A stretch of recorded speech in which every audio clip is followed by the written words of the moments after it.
Hi guys, it's me Stupid. If you are new to this channel, please do subscribe and enjoy the rest. இன்னைக்கு இந்த வீடியோவில் ஒரு கன்ஃபியூஷனான story line இருக்க ஒரு movie தான் பார்க்க போகிறோம். அந்த மூவியோட பேர் ஜேக்கப்ஸ் லேடர்.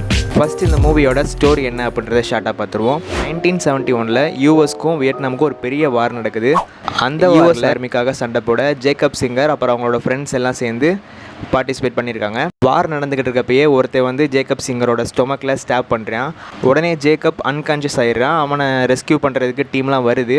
ஜேக்கப் சிங்கரோட வயிற்றில் அந்த ட்ரீட்மெண்ட் பண்ணிக்கிட்டு இருக்கப்ப அவனுக்கு பாஸ்ட் லைஃப்லாம் இமேஜினேஷனில் வந்து போய்கிட்டு இருக்கு. அப்படி அவனுக்கு பாஸ்ட் லைஃப்பில் வந்தது 2 லைஃப் வந்திருக்கும். ஒன்று அவனோட ஒய்ஃபு அப்புறம் 3 குழந்தைங்களோட இருக்கிற ஒரு லைஃபு. இன்னொரு லைஃபு இவன் போஸ்ட் ஆஃபீஸில் ஒர்க் பண்ணுறப்ப ஜெஸ்ஸி அப்படின்ற ஒரு பொண்ணை லவ் பண்ணியிருப்பான், அந்த லைஃப். இந்த 2 லைஃப்மே இவன் அன்கான்ஷியஸாக இருக்கிறப்ப இவன் இமேஜினேஷனில் வந்துக்கிட்டு இருக்கும். இந்த 2 லைஃப்பில் இவன் இருக்கும்போதும் வரக்கூடாத ஹாலுசினேஷன்ஸ்லாம் இவன் மைண்டில் வந்து போய்கிட்டு இருக்கும். ஜேக்கப் நியூயார்க்கில் ஒய்ஃபு 3 குழந்தைங்களோட இருக்கிற லைஃப்பில் வந்து ஜேக்கப்போட ஒரு சன் வந்து அன்ஃபார்ச்சுனேட்லி ஒரு கார் ஆக்சிடெண்ட்டில் இறந்துருப்பான். அந்த கில்ட்டில் ஜேக்கப்போட ஒய்ஃப் வந்து அவனை டிவோர்ஸ் பண்ணியிருப்பா. இந்த டிவோர்ஸ் ஆனதுக்கப்புறம் வர லைஃப் தான் அந்த போஸ்ட் ஆஃபீஸில் வர லவ் லைஃபு. இந்த 2 லைஃப் நடக்கும்போதும் அவனுக்கு ஹாலுசினேஷன் வரும்னு சொல்லியிருந்தேன் தெரியுமா. அந்த ஹாலுசினேஷன் ரொம்ப ஓவராக வர ஆரம்பிச்சிருக்கும். ஸோ இந்த விஷயத்த நம்மளோட வாரில் இருந்த ஃப்ரெண்ட்ஸ்கிட்ட கேட்டு தெரிஞ்சுக்கலாம்ட்டு கேட்டால் ஜேக்கப் கூட அந்த டீமில் இருந்த எல்லாருக்குமே இதே ஹாலுசினேஷன்ஸ் வந்துக்கிட்டு தான் இருக்கும். ஸோ எல்லாருமே யூஎஸ் கவர்மெண்ட் மேலே ஒரு டவுட் படுறாங்க. மேபி நமக்கு ஏதாவது ஒரு ட்ரக்கை கொடுத்து எக்ஸ்பெரிமெண்ட் எதுவும் பண்ணி பார்த்துருக்காங்களோ அப்படின்ற ஒரு டவுட் வந்திருக்கும். ஸோ இதுக்கு ஆன்சர் கிடைக்கணும் அப்படின்றக்காண்டி ஜேக்கப்பும் அவங்க ஃப்ரெண்ட்ஸும் சேர்ந்து ஒரு லாயரை வந்து அப்பாயின்ட் பண்ணுறாங்க. ஸ்டார்டிங்கில் எஸ் ஒன்று அந்த லாயரு லேட்டராக இந்த கேஸ் எடுத்துக்கிற மாட்டேன்ருவான். ஏன்னா இது யூஎஸ் ஆர்மிக்கு அகெயின்ஸ்டாக ஒரு கேஸ் ஃபைல் ஆகுது அப்படின்றனால கன்ஃபார்ம் தெரியும் இந்த கேஸில் யூஎஸ் ஆர்மி சைடு தான் ரிசல்ட் வரப்போகுது அப்படின்ட்டு. அதனால் அந்த லாயர் வந்து பேக் அடிச்சிருவான். இப்போ ஜேக்கப்புக்கு என்ன பண்ணனே தெரியாமல் இருந்திருக்கும். அப்போ ஜேக்கப்புக்கு ஒரு கால் வரும். நான் சயின்டிஸ்ட்டு, நான் உன்னை மீட் பண்ணி பேசணும்னு சொல்லிட்டு ஒரு இடத்துக்கு வர சொல்லியிருப்பேன். அங்கே போய் பார்த்தா தான் அந்த சயின்டிஸ்ட் ஒரு கதை சொல்லுவேன். இப்போ உங்கள் எல்லாருக்கும் ஹாலுசினேஷன் வரதுக்கு காரணமே நான் மேக் பண்ண ஒரு ட்ரக்கு தான். அந்த ட்ரக்கோட பேர் லேடர். அந்த ட்ரக் எப்படி ஒர்க் பண்ணும் அப்படின்னா, பார்ட் டைமில் இந்த ட்ரக்கை எடுத்துக்கிட்டீங்க அப்படின்னா ஃபைட் பண்ணுறப்ப ரொம்ப அக்ரெசிவாக இருப்பீங்க. ஸோ கன்ஃபார்ம் நீங்கள் தான் ஜெயிப்பீங்க அப்படின்ற அளவுக்கு ஒரு கெப்பாசிட்டி இருக்கும் அந்த ட்ரக்கில். கன்ஃபார்ம் நம்ம சைடு தான் விக்ட்ரி கிடைக்கும் அப்படின்றதுக்கு தான் இந்த ட்ரக்கை மேக் பண்ண சொல்லி எனக்கு யூஎஸ் ஆர்மிகிட்டேருந்து கால் வந்துருந்துச்சு. இந்த ட்ரக்கை மேக் பண்ணி ஃபஸ்ட்டு மங்கீஸ்ட்டை ட்ரை பண்ணுறப்ப ஒரு கட்டத்துக்கு மேலே அந்த ட்ரக்கோட எஃபெக்ட் அதிகமான காரணத்தினால அந்த மங்கீஸ் எல்லாருமே ஒருத்தரை கொண்டுட்டே செத்துருச்சு. இந்த விஷயத்தை தான் நீங்கள் அங்கே பண்ணிக்கிட்டு இருந்திருக்கீங்க அப்படின்ற மாதிரி சொல்லியிருப்பேன். இப்போ இந்த சயின்டிஸ்ட்டே இதை பற்றி போய் கவர்மெண்ட்டை சொன்னாலும் யாருமே இதை அக்செப்ட் பண்ண மாட்டாங்க. ஏன்னா இதை மேக் பண்ண சொன்னதே யூஎஸ் ஆர்மி தான். இந்த விஷயத்தெல்லாம் எக்ஸ்பிளைன் பண்ணக்கப்புறம் ஜேக்கப்க்கு வந்து வீட்டுக்கு போகணும்னு தோணியிருக்கும். வீட்டில் போய் பார்த்தோம்னா அவனோட சன் வந்து ஒரு ஸ்டெப்ஸில் உட்காந்துருப்பான். அங்கேருந்து வாங்க டேடின்னு சொல்லியிருப்பேன். 2 பேரும் சேர்ந்து ஒரு ஸ்டெப்ஸில் ஏறி போவாங்க. இந்த இடத்துல தான் ஒரு பெரிய ட்விஸ்ட்டு. இந்த படத்தில் பார்த்த நம்ம எல்லா விஷயமுமே ஜேக்கப்பை வந்து ஒருத்தர் வயிற்றில் ஸ்டாப் பண்ணியிருப்பான்ல, அப்போ அவனை கூட்டிகிட்டு போயிட்டு ஒரு ட்ரீட்மெண்ட் ஸ்டார்ட் பண்ணியிருப்பாங்க. அவனோட மைண்டில் 1 மினிட் நடந்த இமேஜினேஷன்ஸ் தான் இந்த மொத்த விஷயமே.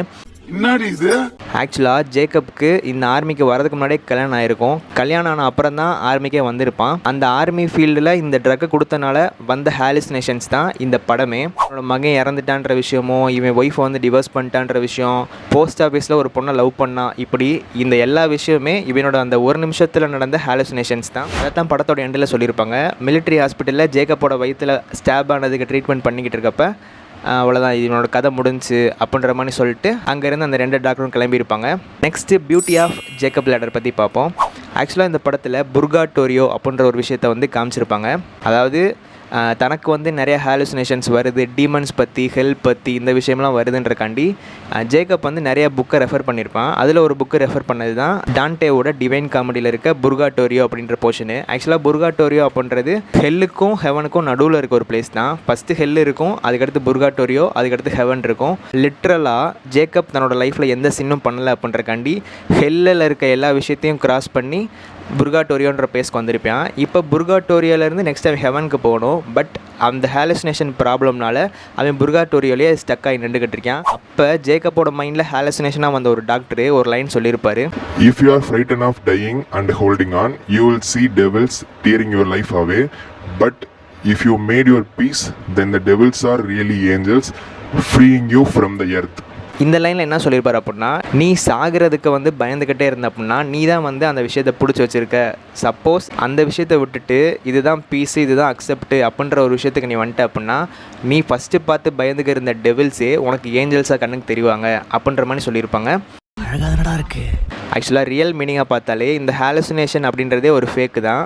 நான் ஏன் இவன் புர்காட்டோரியோலே ஸ்டக் ஆகி நிற்கிறேன் அப்படின்றத சொல்கிறேன்னா, இந்த ஒரு சயின்டிஸ்ட் வந்து ஜேக்கப்ட்ட எல்லா விஷயத்தையும் எக்ஸ்பிளைன் பண்ணியிருப்பார்ல, இந்த எல்லா விஷயமும் தெரிஞ்சும் பட் அவனால் எந்த ஒரு ஆக்ஷன் எடுக்க முடியாமல் இருந்திருக்கும். அந்த இதில் கன்ஃபியூஸ்ட் ஆகி தான் அவன் புர்காட்டோரியோ அப்படின்ற பிளேஸ்லேயே ஸ்டக் ஆகி நின்றுக்கிட்டு இருக்கான்.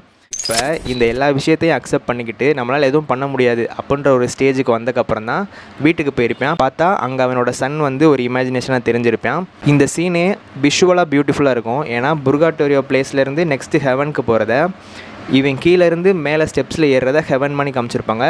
எண்டில் பார்த்தோம்னா ஃபுல்லாக ஒயிட் பேக்ரவுண்டோட முடிச்சிருப்பாங்க. ஆக்சுவலாக இந்த படத்தை சைக்கோ ஹாரர் மூவி மாதிரி தான் ஸ்டார்டிங்கில் ட்ரீட் பண்ணியிருப்பாங்க. பட் இந்த மூவி அதை விட சூப்பரான ஒரு விஷயமான art of letting go of life அப்படின்ற விஷயத்த பியூட்டிஃபுல்லாக எக்ஸ்பிளைன் பண்ணியிருக்கோம். கனவோடு ஓடி வந்த என்னை கல்லறையில் தள்ளிவிட்டாய் என்னே. Truth about the drugs. லிட்ரலாக அந்த வியட்நாம் வார் நடக்கிறப்ப யூஎஸ் ஆர்மி வந்து சில எக்ஸ்பெரிமெண்ட்ஸ் மேக் பண்ணியிருந்தாங்க. பிகாஸ் வியட்நாம் தான் அப்போ லீடில் இருந்திருக்கும் அந்த வாரில். ஸோ யூஎஸ் ஆர்மி வேறு எந்த ஆப்ஷனும் இல்லை அப்படின்றனால இந்த மாதிரி ட்ரக்ஸை வந்து அவங்களோட சோல்ஜர்ஸ்கிட்ட கொடுத்து அவங்கள ஃபைட் பண்ண வச்சுருப்பாங்க. அட் த எண்டு அவங்க வாரில் ஜெயிச்சிருப்பாங்க.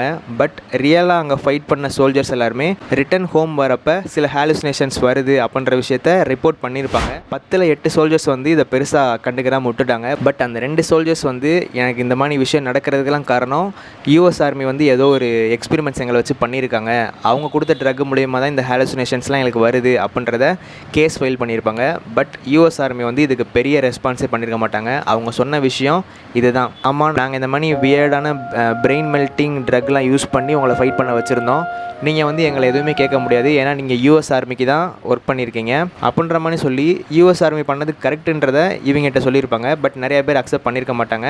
அதுக்கு காம்பவுண்ட்ஸிட்டாக என்ன பண்ணியிருப்பாங்கன்னா மெடிக்கல் கேர் இந்த மாதிரி விஷயத்தை வந்து உங்களுக்கு ஆஃபர் பண்ணுறோம், நீங்கள் வேணால் இதை எடுத்துக்கோங்க அப்படின்ற மாதிரி சொல்லி முடிச்சிருப்பாங்க. This film done a excellent job about the art of letting go of life. If you are free, watch this film. These are the informations I gather about this movie. I'll see you in the next video. Until then, peace.